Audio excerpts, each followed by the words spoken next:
Nadia stood at the edge of the river and watched the current pull a single red leaf downstream. She did not move. She did not speak. She only watched until the leaf disappeared around the bend, and then she turned and walked back into the trees. That was the last thing anyone in Thornwood Pack ever saw her do. 3 years passed. The pack held a small ceremony by the river. They placed flowers on the water. Alpha Damien Blackthorn stood at the back of the group with his arms folded and his jaw tight. He did not cry. He did not speak. He simply watched the flowers float away, the same way Nadia had watched that red leaf, and then he turned and walked back to his territory alone. People said he grieved privately. People said he was strong. People said many things about Damien Blackthorn, because that is what people do when they are afraid to ask the real questions. The real question was this: had he ever once asked Nadia what she wanted? The answer was no. But in Thornwood, no one asked that question out loud. Nadia built a life in Seattle the same way someone builds a fire from nothing, carefully, with small things, working from the center outward. She rented a studio apartment on the 3rd floor of a narrow building near Pike Place Market.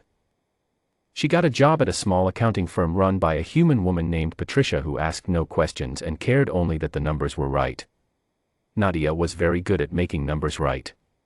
She cut her hair. She wore glasses she did not need. She changed her last name to Voss, which was her mother's name, and which felt like wearing something borrowed but also like something that was quietly becoming hers. She did not contact her family. That was the hardest part. Not the loneliness of the apartment, not the strange silence of a life without pack bonds humming at the edges of her awareness, not even the occasional sharp pain of knowing she had let everyone believe she was dead. The hardest part was imagining her mother receiving the news, and not being able to undo it. She thought about that every day for the first year. By the 2nd year, she thought about it every week. By the 3rd year, it had settled into something that lived in her chest the way an old scar lives in skin, always there, never quite hurting the same way twice. What she did not think about, if she could help it, was Damien. She had made a choice. She had made it clearly and without panic, in the 3 quiet days between the ceremony and the river. She had stood in her small room and thought through every option available to her under pack law, and she had found only one that left her free. A claimed person who is confirmed dead releases the claim. That was the law. She had read it herself in the old pack record books when she was 17, studying for her junior council exams, never imagining she would one day need it. She used it. She did not feel guilty about using it. She felt many other things, but not guilt about that specific part. The letter arrived on a Tuesday in October, slipped under her apartment door in a plain white envelope with no return address. Inside was a single card printed with the official seal of the Cascade Neutral Council, a pine tree inside a silver circle, and 3 lines of text. The Grand Convergence Gathering. Cascade Lodge, Neutral Territory. Saturday, the 15th. And below that, handwritten in blue ink, your name has not been forgotten. Cr. Cale Riven was the alpha of Iron Ridge Pack, which sat about 40 miles north of Thornwood territory and had been neutral to Thornwood in every political sense for 30 years. He was also the only alpha outside her own pack who had known Nadia personally, from the 3 years she had spent as a junior diplomatic liaison before the claiming ceremony. Cale was sharp, quiet, and careful with people in a way that was rare among alphas. He had been the one to figure out, about 18 months after her disappearance, that the body had never actually been recovered. He had said nothing. He had waited. And now he had found her. Nadia sat on her kitchen floor for a long time with the card in her hands. She called him the next morning. He answered on the first ring, as though he had been expecting it. "You found me," she said. "I was not looking for you," he said. "I was looking at old council records. You left a very small trail, but it was there." "What do you want, Cale?" He told her. He told her about Damien's plans to appoint a new formal partner, which would close the council window for any disputed claim review. He told her about the Grand Convergence Gathering, which was the one event under pack law where neutral ground rules meant no alpha could touch her without triggering an interpack crisis. He told her that if she came to the gathering and stood in that hall and invoked her right of declaration, her legal right, under the same law books she had studied at 17, she could formally re-enter pack society on her own terms. And if I don't come, she asked. Then you stay in Seattle, he said simply. And nothing changes. But the door closes, Nadia. Permanently. She was quiet for a moment. Outside her window, the market was beginning to wake up, vendors rolling back their tarps, the smell of coffee and wet pavement drifting up from the street. I want to bring myself back, she said finally. Not be brought back by someone else. I know, he said. That is why I called you instead of reporting you to the council. She looked at the card again. She thought about her mother. She thought about the scar in her chest that had never fully healed. She thought about being 22 and standing in a ceremony that had decided her future without asking her a single question. I'll be there, she said. Cascade Lodge sat at the edge of a wide valley between three mountain ridges, surrounded by old-growth pines that were so tall they made the building look small even though it was enormous. Nadia arrived with Kale just after sunset. She wore a dark red dress and her real face, no glasses, no altered posture, no borrowed name. Just herself. The main hall was lit with warm amber light and filled with the sounds of 36 PAC representatives eating, talking, and doing the careful diplomatic work that PAC gatherings always required. The ceiling was high. The floor was polished stone. At the far end, a fire burned in a massive open hearth. She stepped through the main doors on Kale's left side and felt the room change before she heard it. It was a small change at first. A beta from her old PAC, a man named Orson who had once taught her how to read territory maps, turned from the buffet table and went completely still. His plate tilted. He caught it. He stared.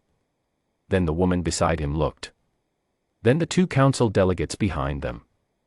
The whispers moved through the hall like wind through pine trees, fast and low and impossible to stop once it started. Nadia kept walking. She kept her shoulders back and her hands relaxed at her sides and she looked straight ahead, because the moment she showed uncertainty, the room would read it as guilt. She was not guilty. She was scared, but those were different things, and she had learned in 3 years of quiet human life how to let one live underneath the other without letting it show. Damien Blackthorne was standing near the far left wall, speaking with an elder council member named Ferris, when the shift happened in the room. He felt it the way you feel a change in weather, not with your eyes first, but with something deeper, something that responds before the brain catches up. A pull. A recognition. Something he had spent 3 years learning to believe was gone. He turned. Across the wide, firelit hall, in a dark red dress, with her shoulders back and her face completely still, Nadia Voss walked toward the center of the room. Damien did not move. Elder Ferris said his name. He did not hear it. He was counting, in some automatic part of his mind, the steps between him and where she stood, too far to speak quietly, too close to pretend he had not seen. Every careful, controlled structure he had built around the last 3 years developed a crack, all at once, running from the top to the bottom. She was alive. She had been alive. She had been alive the entire time. Elder Ferris said his name again. This time Damien heard it and turned back, and said something polite and forgettable, and excused himself.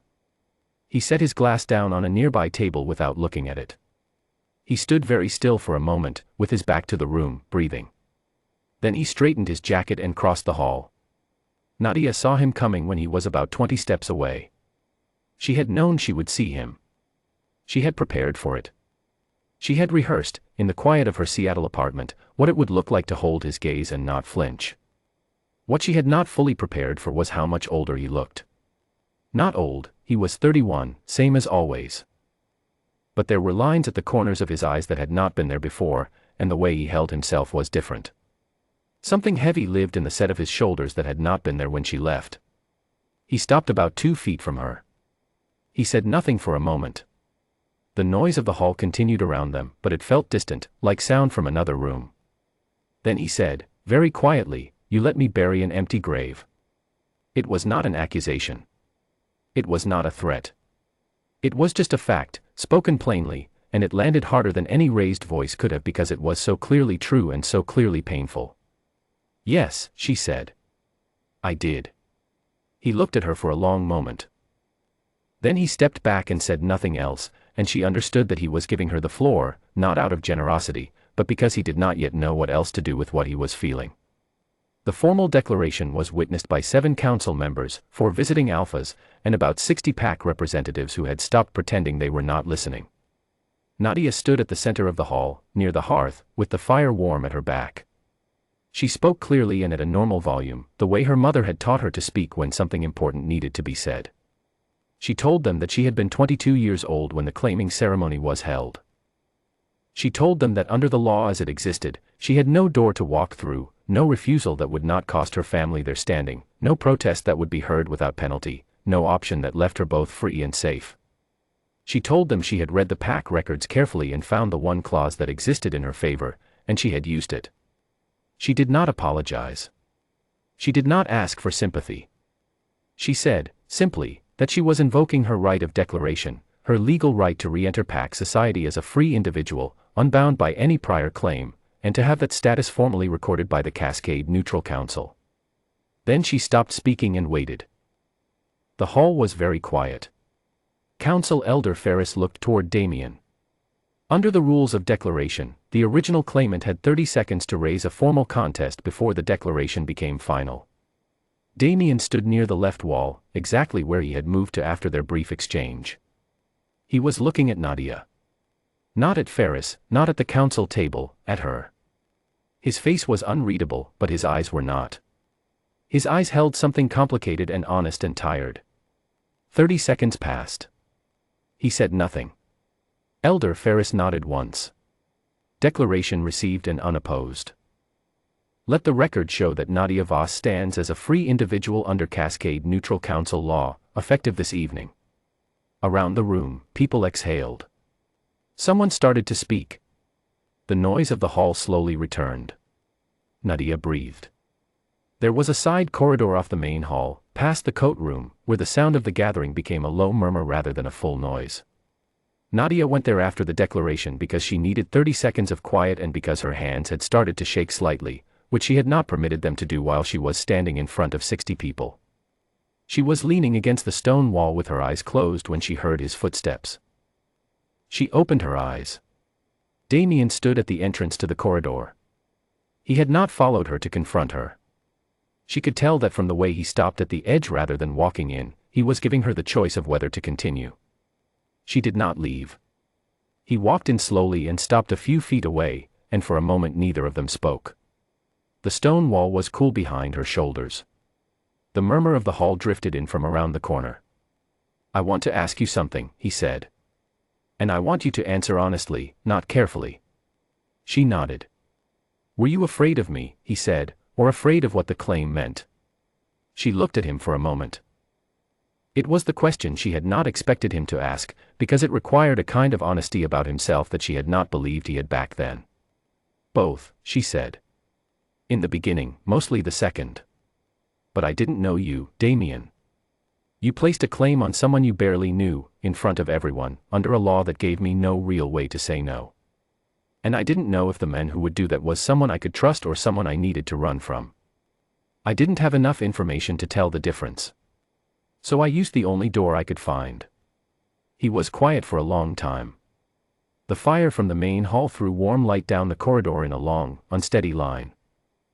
"I never asked you," he said. It was not a question. It was the same kind of thing he had said earlier, just a fact, spoken plainly, with the weight of 3 years behind it. "No," she said. "You didn't." He nodded slowly. He looked at the floor, then back at her. "The claim is formally withdrawn. I'll file the dissolution with the council before I leave tonight." She watched his face. He was not doing it as a performance. He was not doing it to seem generous. He was doing it because somewhere between seeing her walk across that hall and hearing her speak in front of the council, something had rearranged itself in his understanding, and this was the only honest response to it. "Thank you," she said, because it was the true thing to say. "I should have asked you," he said again. "A long time ago. Before any of it." She did not tell him that it was all right, because it was not all right, and he knew that, and she respected him more for knowing it. "I would have liked to have known you," she said instead, "if things had been different." He said nothing. But he looked at her for a moment with an expression that was more open than anything she had ever seen from him before, not the controlled alpha face, not the grief-hollowed look from across the hall. Just a man, standing in a corridor, trying to understand what might have been. Then he nodded once, quietly, and walked back toward the hall. Nadia stayed in the corridor for a few more minutes. She listened to the fire and the distant voices and the particular sound that a large room full of people makes when the tension has passed and things are beginning to return to normal. Then she walked back in. Cale was standing near the tall windows at the far side of the hall, holding a cup of tea and watching the dark tree line outside. He looked at her when she approached, reading her face the way he always did, quickly, without making a show of it. "Did you get what you came for?" he asked. She considered the question seriously, the way it deserved to be considered. The declaration was on record. The claim was withdrawn. She could go back to Seattle, or she could go somewhere else entirely, or she could one day choose to return to Pack Society in whatever way and at whatever pace felt right. No one owned that choice but her. Her mother's number was saved in her phone under a name that meant nothing to anyone but her. She had been thinking, lately, about making that call. "Yes," she said. "I think I did." Cale nodded.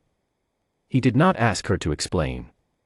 She stood beside him at the window and looked out at the pines. They were enormous and dark against the night sky, and somewhere beyond them, the river that had carried her red leaf 3 years ago was still moving, still pulling things downstream, still going wherever water goes. She had been afraid, that day. She had been very afraid. But she had also been certain, in the way that only a person who has run out of other options becomes certain. She was not afraid tonight. She was just a woman standing at a window, in a hall full of people who now knew her name and her face and her choice, and she was exactly as free as she had decided, 3 years ago, that she deserved to be. The fire burned. The pines stood. The river ran. And Nadia Voss, her real name, her own name, the one she was keeping, stayed right where she was.